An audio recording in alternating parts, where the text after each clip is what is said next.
So the new season of The Boys just came out, and man, does it have a certain group of people in complete and utter shambles. Now listen, man, The Boys has always been what would be considered woke, literally from the jump. So I'm not sure why this season in particular is causing up such a stir.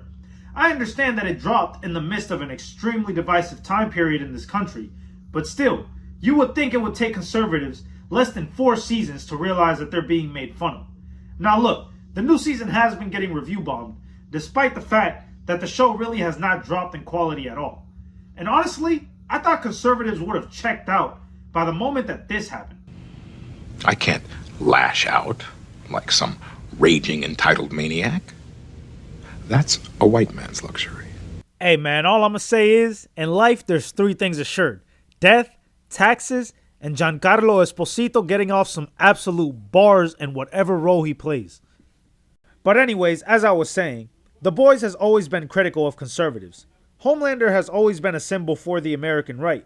Specifically, he was modeled after Donald Trump, and his relationship in Season 2 with a literal Nazi stormfront was meant to represent the American right's constant mingling with Nazis and Nazi-adjacent ideologies like white supremacy.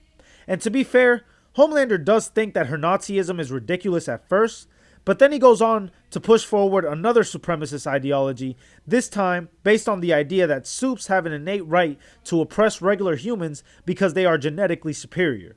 It's basically Nazism, just repackaged as something else more palatable for the in-universe of The Boys TV show. In later seasons, Homelander descends even deeper into madness, and his goals and beliefs are more than ever before clearly meant to mock the modern American right-wing movement. He even starts adopting the racism. Do you really think I'm gonna let a fucking Muslim in the 7? Captain Al-Qaeda, we're American. He starts saying more outlandish things and acting more boldly, even going as far as to kill an innocent protester by the end of Season 3. This is an action that goes on to be met by cheers by an adoring crowd of Homelander fans. A scene that has many layers to it. As we have seen many times before in the United States, oftentimes when police or right-wing extremists kill someone, especially if the person they kill is a minority or a person of liberal or leftist ideology, the reaction we can see is sometimes millions of dollars being donated towards the murderer or blind, unwavering support for them. Hell, Donald Trump himself said he could stand in the middle of Fifth Avenue, shoot somebody, and not lose voters. And honestly, this seems to be more and more true as time goes by. A recent example of somebody being championed by the right for doing absolutely nothing other than killing someone for no good reason is Daniel Perry, a man who received a pardon from GOP Governor Greg Abbott after originally being sentenced to 25 years in jail for the murder of Garrett Foster. Daniel had shown through social media posts and text messages that he had every intent of harming protesters. So what he did was, he drove out there to a Black Lives Matter protest, spotted a man named Garrett Foster, said that Garrett was carrying an assault rifle, which is not a crime in Texas, but walked up to him in his car and aimed the gun at him, a claim that witnesses have not been able to back up. Daniel was then sentenced to 25 years in prison, but got pardoned by Greg Abbott. Stories like these are definitely the type of stories that influence the politics of The Boys, and it's always been there. It didn't just start this season. However, I do want to talk about a new addition to the new season by the name of Firecracker. See, Firecracker's like supposed to be a mockery of modern day right-wing internet grifters. They call her the leader of the alt-suit movement, so yeah, take that as you will. She's also loosely based off Marjorie Taylor Greene, a United States representative. At least this is what the creator of the show stated. Of course, Firecracker's not a one-to-one comparison to Marjorie Taylor Greene because that wouldn't be fun. But you could definitely see her being parodied, and the way Firecracker spews ridiculous conspiracy theories and devotes herself blindly to Homelander and his cause, the same way Marjorie Taylor Greene does for Donald Trump in real life. Firecracker's an internet celebrity who joins the Seven and really becomes like the fucking minister of propaganda for them, talking about how the Starlighters are trafficking kids and that there's a conspiracy to trans the kids, which is a ridiculous statement, by the way, and one that many people say in real life, unfortunately.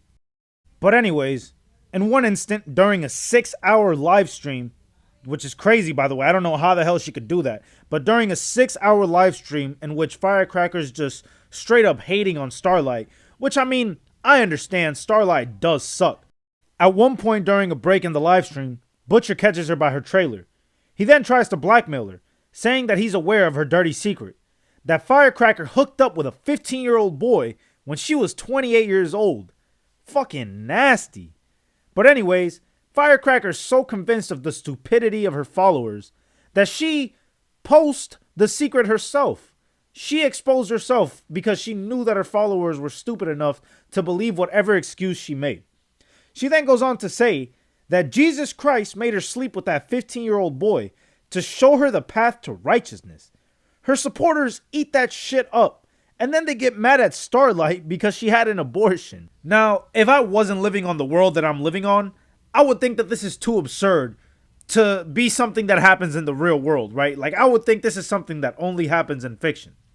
However, I remember a few years ago, there was a story of that pastor or preacher or whatever he was who admitted to cheating on his wife with a 16-year-old girl and was met with sympathy by his fellow churchgoers, which is extremely hypocritical, considering Christians and Christian conservatives alike, and especially evangelicals, always talk about protecting kids when it comes to the LGBT community or abortions, but will stay dead silent whenever one of their religious figures does something to actually harm children.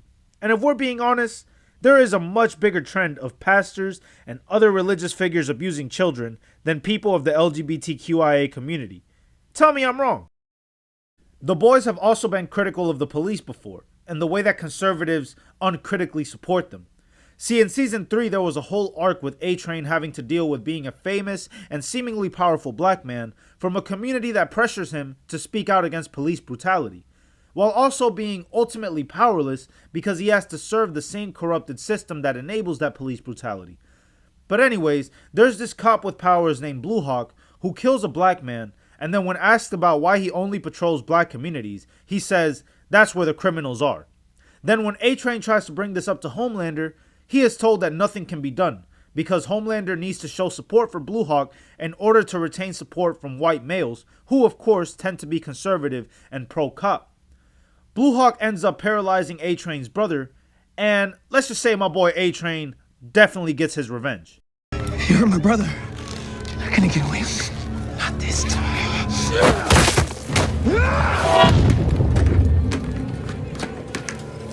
These are just a handful of examples that I found in which the boys were mocking conservatives or parodying them in one way or another.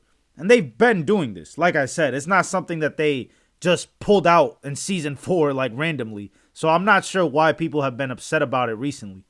Now, don't get me wrong. The show isn't just making fun of conservatives and Republicans. And I would be straight up disingenuous if I said that it was. They make fun of liberals too. Like, a lot. Let's take a look at Victoria Newman, for example. A perfect representation of a liberal politician who promises to make changes, but ultimately serves to give nothing more than an illusion of choice while spewing empty pro-people and pro-worker rhetoric to gain support. And if we're being honest, Vought in general really epitomizes a liberal corporation, fixated on things like DEI initiatives instead of actually bringing about changes to minority communities. Their efforts often stopping at token gestures, suggesting that the inclusion of a few individuals from marginalized groups in the 7 signifies the eradication of racism. Essentially, Vought criticizes establishment liberals for prioritizing the optics of equality and representation over addressing the real issues confronting those communities. You see what I'm saying? He's also a slam dunk for the Latinx market. We are desperate to get to Central and South America. Did you know that salsa is more popular than ketchup? Is supersonic and ambitious second-generation Mexican-American chasing his lifelong sueño of joining the 7? Or is he chasing a rekindled passion with Starlight? Man, where the fuck is my phone at, man? Oh, shit. Anyways, just like a typical liberal company, Vought prioritizes making money off of these minority groups more than they actually give a fuck about solving any of their issues. You see what I'm saying? And also, just like liberals do, they will hire minority groups to oppress minority groups. As we see with Sister Sage, she's supposed to be this DEI hire, and that's me quoting the Vought Twitter page. But she's really just as bloodthirsty and power hungry as anyone else. Ultimately, they're trying to say that no matter who you are, if you serve the establishment, you are going to oppress people, and you are going to exert your power over the common person. Thank you guys for making it to the end of the video. And honestly, the final message I want to leave y'all with is that we really don't know what The Boys is going to ultimately try to say until the series is over. But these are just some of the examples that I could find of The Boys pretty openly making fun of American political culture in general, especially conservatives and liberals and whatever the fuck else. Anyway, thank y'all for watching. Love y'all. Like, comment, and subscribe on this motherfucker. Tell your friends about this shit. Tell everybody you know about my channel. And peace out. Peace and love. Love y'all.